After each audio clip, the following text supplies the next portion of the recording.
Well, first of all, congratulations to each and every one of you here for reading the quest or reading the publicity, knowing that the service is at 10. Now, you're supposed to be very kind to the people that show up here about 10 minutes to 11 and come in. And what you're supposed to say to them, his sermon wasn't very good today anyway. So don't make them feel bad. Please make them feel good. Well, I offer let me offer a cool welcome today because I think the weather is doing enough to offer a warm welcome, and we'll just think cool thoughts in here.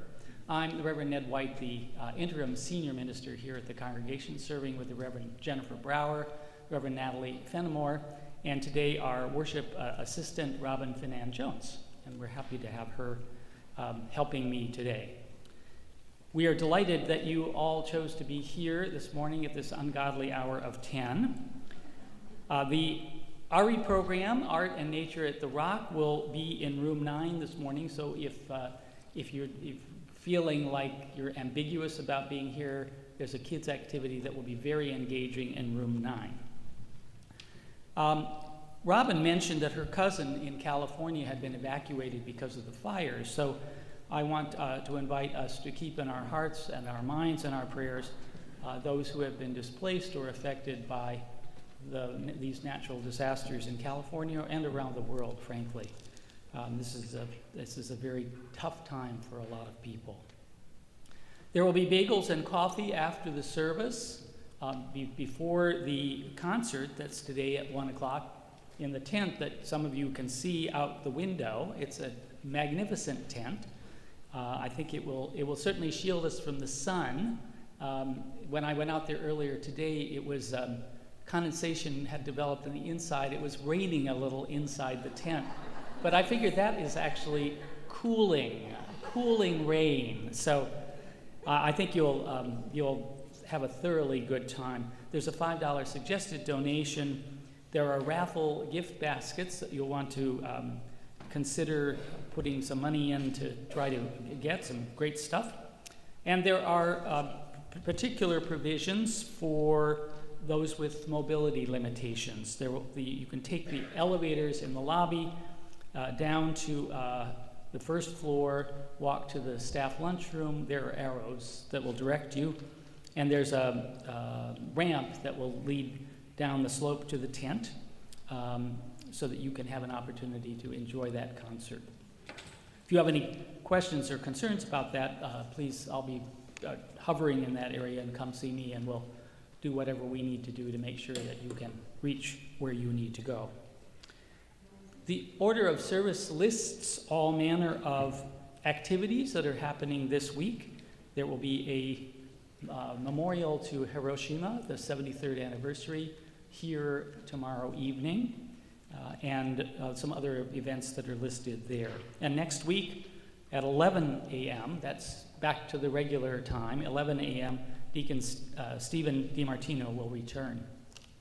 I'd also like to welcome newcomers and visitors, and I know at least one visitor here.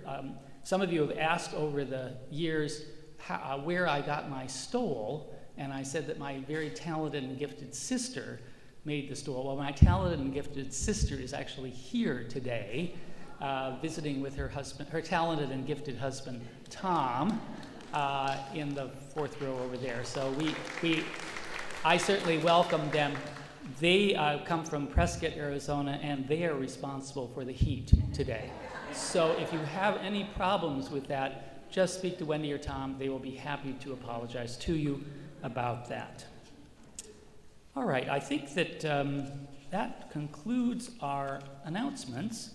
So I invite you, as we are accustomed to do at this time in our service, to greet your neighbors warmly and in a friendly manner.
So, good morning, everyone. We're going to begin with the opening words of Denise Levertov. Oh, the prelude, sorry. Okay. So,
and now the opening words.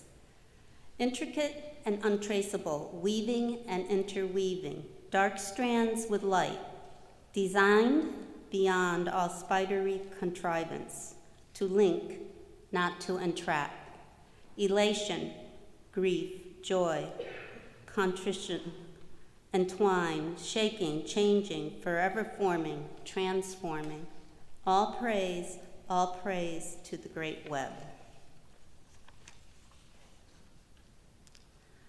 We light our chalice this morning in recognition that we are part of the web of life that makes us one with all humanity, one with all the universe.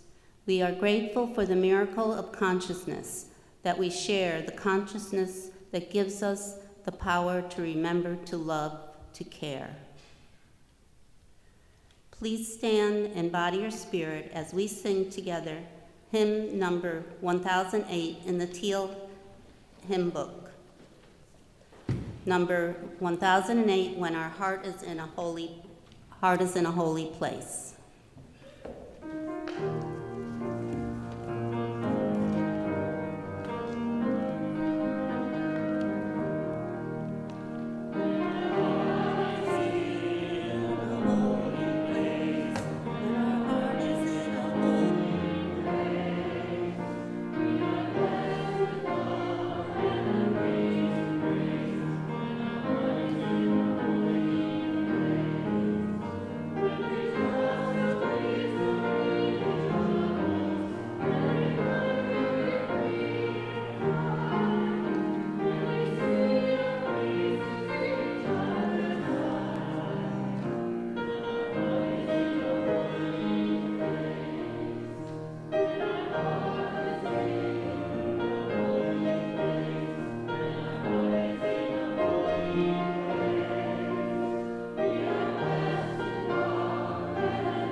standing for our words of affirmation and our song of affirmation printed in the order of service. Saying together, love is the doctrine of this congregation, the quest for truth is its sacrament, and service is its prayer. To dwell together in peace, to seek knowledge in freedom, to serve human need. This do we affirm and covenant with each other.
this would be a good time to silence your telephones. Although the timing on that was pretty perfect, considering, yeah, just skated through that one. Interdependence is one of the well springs of generosity. Recognizing our connection with one another, we form and support institutions and associations to advance the values and the ideas that we hold in common. I invite you to consider that web of interconnection that constitutes this congregation and all the individuals and families of which it is comprised as you exercise your own generosity today in support of the programs and the outreach of the UU congregation at Shelter Rock. I invite the ushers, please, to come forward.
Please remain seated and join me in number 576 in the gray hymnal, A Litany of Restoration, by Marjorie Bowens Wheatley, a former member of the staff of our congregation's VEACH program.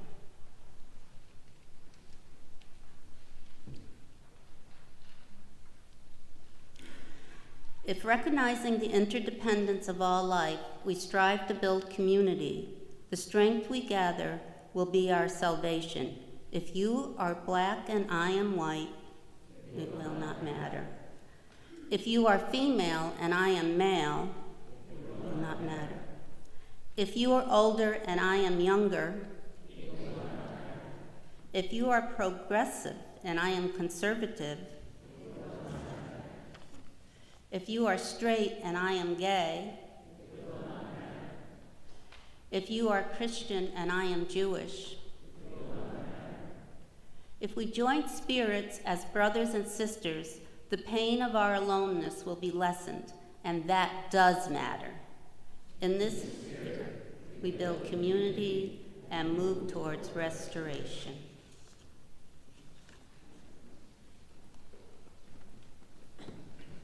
When we were planning the service, I wasn't sure whether or not we would have our candle boxes this morning, but we do. So I'll invite those who wish to come forward at this time to light candles of concern or celebration for those things which you're holding in your minds and your hearts.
I invite you to join me in some moments of meditation and prayer. God of all people, all faiths, and all doubts, be present here in our midst on the eve of the 73rd anniversary of the bombing of Hiroshima, as we gather to consider the reality of our interdependence, despite a long history of human conflict born out of conflicting ideologies, stubborn personalities, clashing values.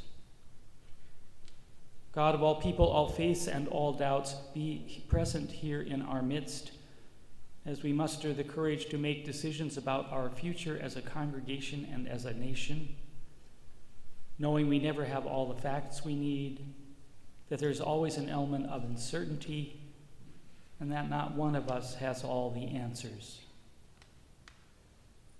God of all people, all faiths, and all doubts, be present here in our midst as we search our hearts for the fears that prevent us from trusting one another, for the desire to build such trust, and for the love that will make trust building possible.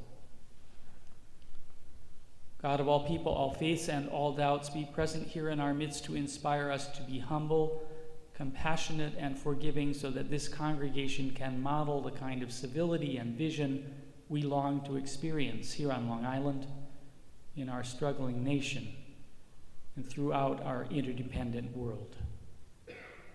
May it be so. Shalom, blessed be. Amen.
Once again, the musicians have preached the sermon. This is fabulous. Thank you, Megan.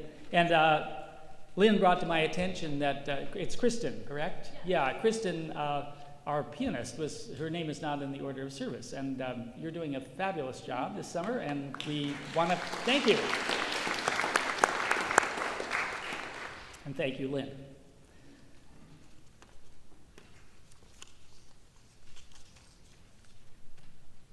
Well, the congregational theme for last year was worth and dignity for all. Some of you may remember that, based on our first Unitarian Universalist principle. The congregations of our association affirm and promote the inherent worth and dignity of every person. This year's theme, Strengthening the Interdependent Web, is based on the seventh and final principle, where our congregations affirm and promote respect for the interdependent web of all existence of which we are a part. In the 19th century, the central religious question, some has argued, was, how can I be saved? How can I personally be saved? The religious question we wrestled with in the 20th century, how can we as social beings in our communities and our nations be saved? We had witnessed the devastation of 2 world wars and the Holocaust and numerous other conflicts. How can we be saved from repeating that? The religious question of the 21st century: how can our planet be saved? There may be no better place to start than by affirming this interdependent web of all existence of which we are a part. Interdependence begins as an intellectual and scientific idea, actually. It's an idea that has considerable evidence from scientific inquiry to support it, and the evidence has been accumulating for decades. 20 years ago, some of you may recall, no less a prophet than Al Gore, our former vice president, wrote about interdependence in his book, Earth in the Balance.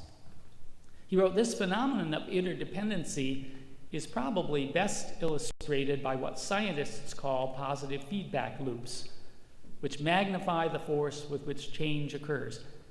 In fact, almost everywhere you look throughout the ecological system, natural mechanisms tend to accelerate the pace of change once it is set in motion. That's one of the reasons our assault on the environment is so reckless. Since we are interfering with the operation of complex systems, the relatively simple rules of linear cause and effect cannot explain, much less predict, the consequences of our interference." He's suggesting that one of the realities of the interdependent web is that we inevitably are tied into what we call the law of unintended consequences. Interdependence means that there are always more unintended consequences than we are aware of. And paying too little attention to the realities of interdependence and these unintended consequences is what Al Gore and many others concerned about the future of our planet have been talking about and warning us about. But the interdependent web is not only an intellectual construct, it springs out of our heart and our soul, the deepest parts of ourselves. It's as much a product of our creative imagination as it is of our scientific analysis, which is what makes it appropriate here for Sunday morning. The interdependent web is, after all, a metaphor, an image, and I hope fuel for our imaginations.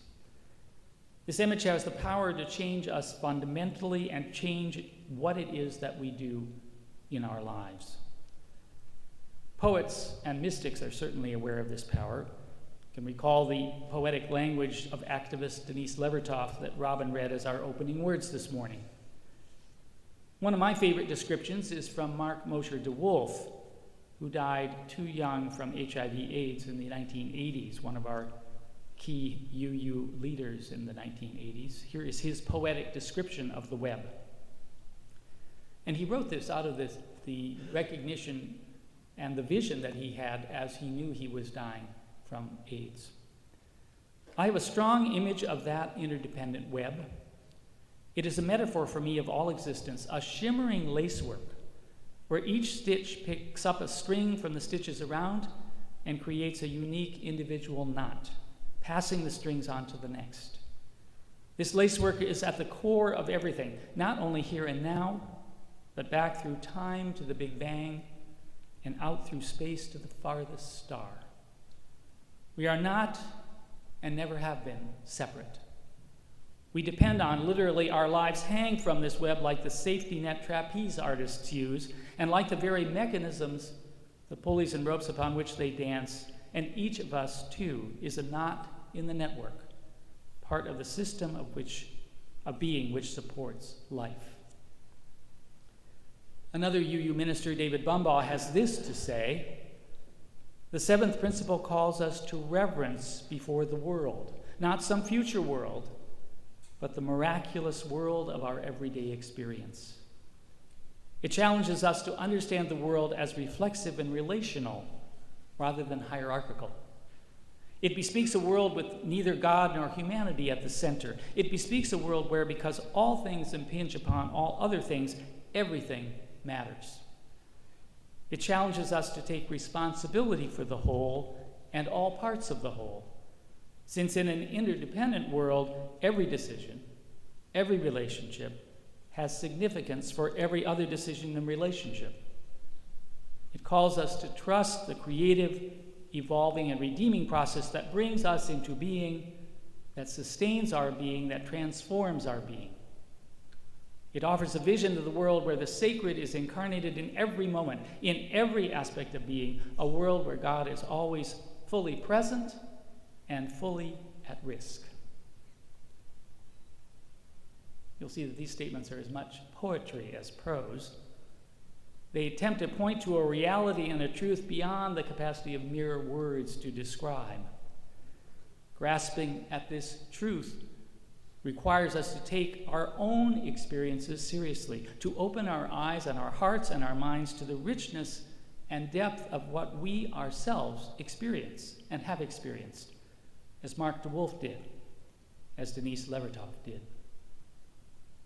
If anyone has ever asked you to describe a spiritual experience you have had, you may have testified to the reality and power of the interdependent web in which we find ourselves. People describe experiences of connection, of encountering and feel unity with, being one with some reality larger than our individual selves. Experiences where some of the boundaries that we usually take for granted seem somehow to dissolve. Listening to an orchestra play one of your favorite pieces of music, which I am anticipating at the concert today. Singing in a choir and finding yourself drawn up into the all-encompassing choral sound. Experiencing warm physical sensations from a healing touch. Feeling an affirming presence during a time of cataclysmic personal crisis. Sensing the presence of a beloved friend or relative who has died, a presence that is more than just memory. One of the goals of our religious movement is to cultivate reverence and awe and wonder in the face of mystery, the mystery of our interconnections with one another and other life forms on our planet. This requires us in some way to master the language of mystery, wonder, awe, and reverence. As UUs, we affirm a truth that may not always be obvious, namely, that events which some would regard as totally unrelated are in fact connected. In our imaginations and in our hearts, each of us knows we are connected to distant events and people. We're connected to bombing victims in Syria. We're connected to the storm victims in Puerto Rico. We're connected to refugee families separated at the US-Mexican border. That's what interdependence is all about. It's about connection and relationship. This is not a new idea. John Donne, 17th century mystic and poet, wrote these familiar words: "No one is an island entire of itself. Every individual is a piece of the continent, a part of the main. If a clod be washed away by the sea, Europe is the less. As well as if a promontory were, as well as if a manor of thy friends or thine own were. Anyone's death diminishes me, because I am involved in humankind, and therefore never send to know for whom the bell tolls. It tolls for thee." Never send to know for whom the bell tolls. It tolls for thee. We don't always like this role. We never have. I take some comfort personally from knowing that some of our earliest collective speculations about the origins of humankind are stories that illustrate resistance to this notion of interdependence. Consider, for example, the biblical story of Cain and Abel. Cain kills his brother, and God approaches and says, "What's happened here?" And Cain says, "Well, am I my brother's keeper? I mean, what do I have to do with this person? Why are you asking me? We're not connected." All too often, our denials have to do with those connections that turn out to be most toxic, lethal, or damaging to other people. Interdependence means that what we do, the moral decisions that we make, the purchasing decisions that we make, the decisions about how we will live, have implications within this interdependent, connected network and web of which we are a part. Later this year, we are going to have a pet blessing again. Looking forward to that. I hope you are too. You might get your pets ready for that. This reminds us of our relationship with animals, and certainly one of the frontiers of our growing consciousness about what it means to live as part of an interdependent web. So I asked myself, what should my relationship be with the spiders and ants living in the corners of my apartment? What ought our relationship to be to all creatures, great and small? There have been some people, like Albert Schweitzer, who've taken a very radical view that all life is sacred and any killing is wrong. I'm not there yet, but it troubles me that I'm not there yet, and I figure that's growth. That's where we need to be.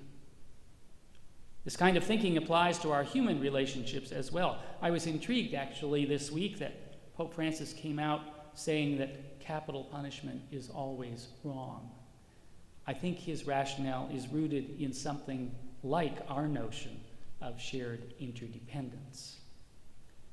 All of what we do springs from consciousness, the consciousness that we are not totally separate, not cut off from the rest of creation, and that is going to change how we live in the world.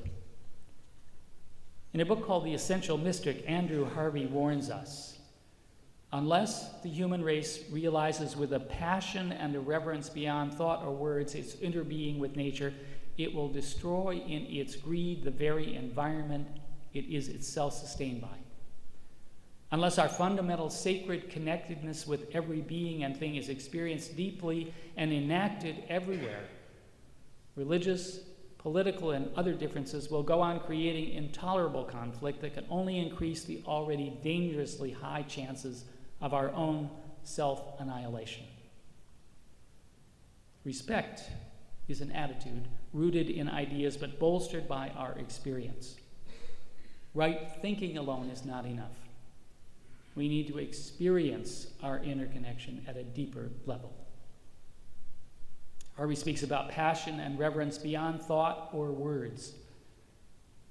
The willingness to explore the frontier of what might be beyond words is critical for us as a worshiping community.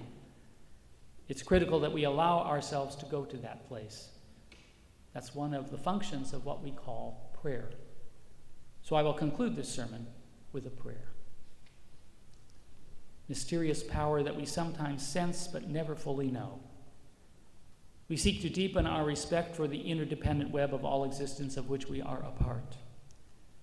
We imagine this web to be as big as the universe, and we imagine that each of us is a part of it. We imagine this web to be a place where we find our own particular time to live and struggle and exalt. Today, that place is here. That time is now. In this here and now, we have come together once again to open ourselves to visions of this unimaginably vast web of interconnection. Our shared experience tells us these visions have power. The power to sustain us when we feel alone and dejected, to renew us when we feel depleted and spent, to comfort us when we feel torn apart by grief, to transform us when we outgrow old ideas, understandings, and habits. We would take time in the week ahead to be still, to interrupt the frenzy of our daily schedule, to savor the richness of the present moment, of the here and now, and to acknowledge the connections that make our lives the unique creations they are. The interdependent web is our only home. Help us, O mystery, to figure out how to feel at home in it, and how better to honor and cherish and strengthen all the strands that link us to one another and to all other creatures on this planet and beyond. So may it always be. Shalom. Blessed be, insha'Allah. Aho Shanti. Amen. Please rise in body or spirit as we sing together hymn number 1064 in the teal hymnal, Blue Boat Home, number 1064.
O spinner, weaver of our lives, your loom is love. May we who are gathered here be empowered by that love to weave new patterns of truth and justice into a web of life that is strong, beautiful, and everlasting.